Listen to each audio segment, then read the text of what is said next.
What could the term helpful in the communication of knowledge mean in ToK Essay number 5, May 2023? Since writing the original essay notes and making the video for ToK Essay 5, May 23, the one on visual representations, I've been returning to the phrase helpful in the communication of knowledge. I feel that more unpacking of this term will be useful for students writing this essay. Now, these notes are definitely for students who are looking at the highest score for their ToK essay, so only watch this once you have all the basics down to pat. If you're just starting to write ToK Essay number 5, I'd strongly recommend looking at the wider, more introductory video on Essay 5 in the card above, and linked in the video description. In this video, I look at 3 perspectives that students could use to approach or unpack the term helpful in the communication of knowledge. These 3 perspectives are: number 1, ways of understanding the typology of knowledge, as explained by Zuckerfeld in 2017. Number 2, the role of symbol and signal in the communication of knowledge, as explained by Berry in 2019. And number 3, the role of meaning in the communication of knowledge, as explored by Hornsby and Stanley in 2005. Now, my starting premise for all of these perspectives is that in order to judge whether something is helpful, we have to decide what its purpose is. In this case, we have to decide what the purpose of the communication of knowledge is in order to judge whether visual representations are helpful. This post focuses on the question, what are some of the possible purposes of the communication of knowledge? Perspective 1, the typology of knowledge, after Zuckerfeld 2017. Students could explore whether the communication of knowledge is helpful for the individual knower or the development of the area of knowledge as a whole. Different types of knowledge will be helpful for one, the other, and sometimes both. Obviously, this distinction will be further differentiated by the various factors of context.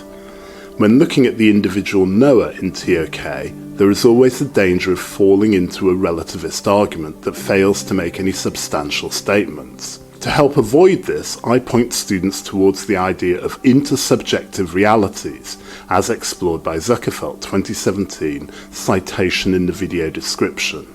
This is the idea that knowers share common knowledge, which leads to language, culture, and so on. It is in these intersubjective realities, Zuckerfeld argues, that we can find some answers to the purposes of communication of knowledge, at either the level of the knower or at the level of the area of knowledge. Zuckerfeld described 5 main types of intersubjective knowledge to which we can apply the use of visual communication in order to assess its helpfulness. Firstly, recognition-based knowledge.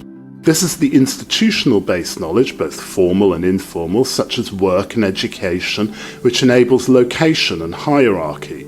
This knowledge is value-based, and as such, visual representations are only useful in so much as they consolidate value-based comprehension. Second typology is linguistic knowledge.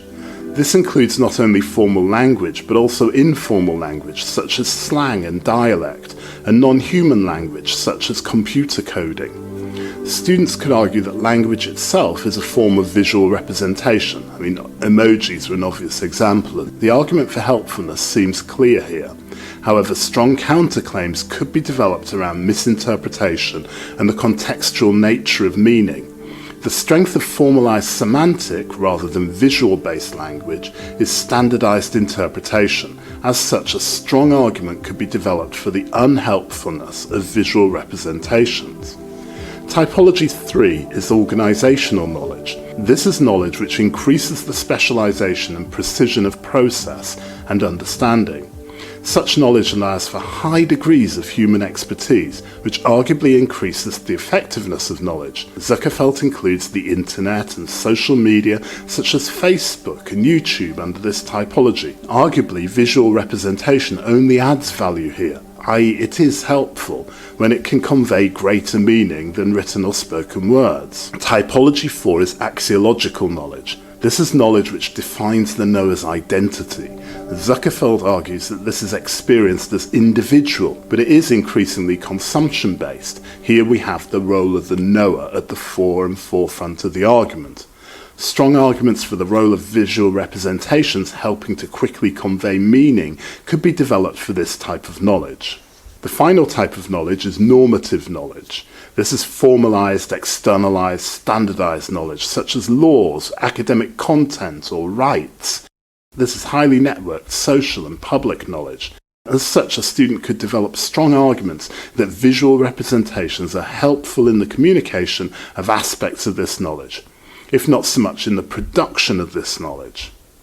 Perspective 2 is the role of symbol and signal in the communication of knowledge after Berry 2019 citation in the video description. Berry et al. Look at the digital humanities as an emerging field in AOK human sciences, possibly an emerging discipline, arguing that the prevalence of digital communication of knowledge requires us to redevelop the human sciences. Obviously, much digital communication is in the form of visual representation, and as such, Berry's article can add much depth to the human sciences element of prescribed title number 5. Berry starts with vivid analysis of the problems caused by the digital communication of knowledge at both the level of the knower and the development of the wider area of knowledge, human sciences. He borrows the term disorientation, the difference between human ordering of time and digital representation of time, from Stiegler 2008, citation in the notes, to describe the effects of this vastly increased digital communication of knowledge. ToK students could develop this concept to look at the effects of visual representation in the human sciences of the representation of the more qualitative aspects of that which is studied. Berry et al. Proposed that GAFA, that's Google, Amazon, Facebook and Apple, as a representation of big tech has led to a commoditization of human experience in which symbolic lived reality has been replaced by the signal of the communication. As such, all knowledge becomes data, which can be directly compared, calculated, and standardized. Again, ToK students would have to be careful not to spend too many words on descriptions of the negative effects of digitalization of knowledge, but rather focus on the challenges that this poses for the area of knowledge human sciences, which were primarily developed in a pre-digital era. This argument then develops into the description of what they call the second machine age, in which the digitalization of knowledge leads to high levels of anxiety and alienation, an age in which emotions are no longer represented symbolically but become commodified signals. This argument provides a rich framework for ToK students to unpack the ideas of both visual representations, representing what and in which ways, and helpful, to whom and for what. Again, they borrow from Stiegler the idea of the grammatization of culture, which could easily and equally be applied to visual representations and knowledge in the prescribed title. A core part of their argument is that in the digital age, knowledge has to be encoded before it's communicated, and this has two consequences. Firstly, that knowledge is now constrained by its compatibility to the platform of communication, and secondly, the decoding of the signal depends upon the receiver, who is further removed from the signaler than in the pre-digital age. This argument could be developed to demonstrate the unhelpfulness in the communication of knowledge in the human sciences, especially in psychology, anthropology, and sociology. More pertinently, it is maybe an argument that those human sciences need to be redeveloped in order to take account of the new forms of visual representations in the digital communication of knowledge. A final point of interest to their argument is a development of Drucker's paper on digital scholarship, in which she argues that tool-making has now replaced hermeneutics. Essentially, she's arguing that the production of the representation of knowledge, the signal, has replaced the meaning or the symbol of that knowledge. In terms of prescribed Title V, this could be developed as a strong argument, maybe a counterclaim, that the visual representation is now the knowledge itself. The visuals no longer represent the knowledge, they are the knowledge. Our final perspective, perspective 3, is the role of meaning in the communication of knowledge after Hornsby and Stanley 2005 citation in the video description and the notes to this video. Hornsby and Stanley make a distinction between semantic knowledge, that's knowledge conveying meaning, practical knowledge, which is knowledge enabling us to act, and procedural knowledge, which is knowledge which tells us how to do something. And their starting point is that semantic knowledge is practical knowledge, and that within practical knowledge we have the realization of semantic knowledge. They argue that practical knowledge is developed through speaking rather than visually. This is useful for students writing prescribed Title V because it provides a counterclaim to the helpfulness of visual representation. Obviously, students writing this answer will have to place this theory within the area of knowledge concerned, either human sciences or maths. However, it has direct relevance within both areas of knowledge. Hornsby and Stanley argue that spoken language is more meaningful than written or visual language because with spoken language the meaning of the communication is integrated with the understanding of the knowledge in real time, in situ. As such, the sender of the knowledge is able to adjust the message in response to the receiver's comprehension, in situ.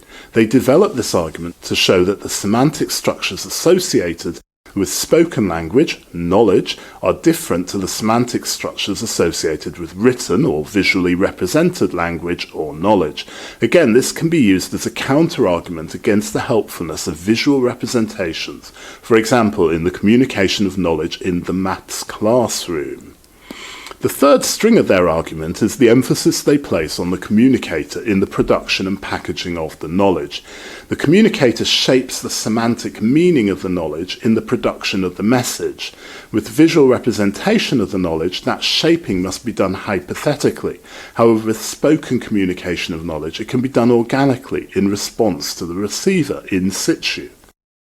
A fourth position in their paper, which can be applied to prescribed Title V, is the type of knowledge best described by visual representations. They argue that the visual representations of knowledge best describe procedural knowledge, and this is typical in both the production, sending, and reception of that knowledge. Such procedural knowledge, they argue, is best developed as semantic knowledge in a spoken environment. For example, think about when you have to read something out loud to make sense of it. Their article goes on to develop an argument concerning a meta-meaning enshrined within spoken language, knowledge, as opposed to written or visually represented language or knowledge. Check out the article if you want to know more about that. So what I've presented here are three perspectives on ways in which we can understand the purposes of the communication of knowledge in order to judge whether visual representations are helpful. Obviously, all that I can give in the scope of this post are brief overviews of the research cited. Full references plus DOI references or JSTOR references are included below should you wish to read the original articles and to get more details for your ToK essay. Again, as I say, this is for the more advanced level of the ToK essay prescribed Title V. If you just want the basics for that essay, then check out my original video and article on that essay. Should you have any questions or thoughts, please do not hesitate to get in touch with me at daniel@toktoday.com. A like, a comment, a share or a subscribe are free to you and very valuable to me. Enjoy your ToK writing. Of course, stay ToKtastic. Bye.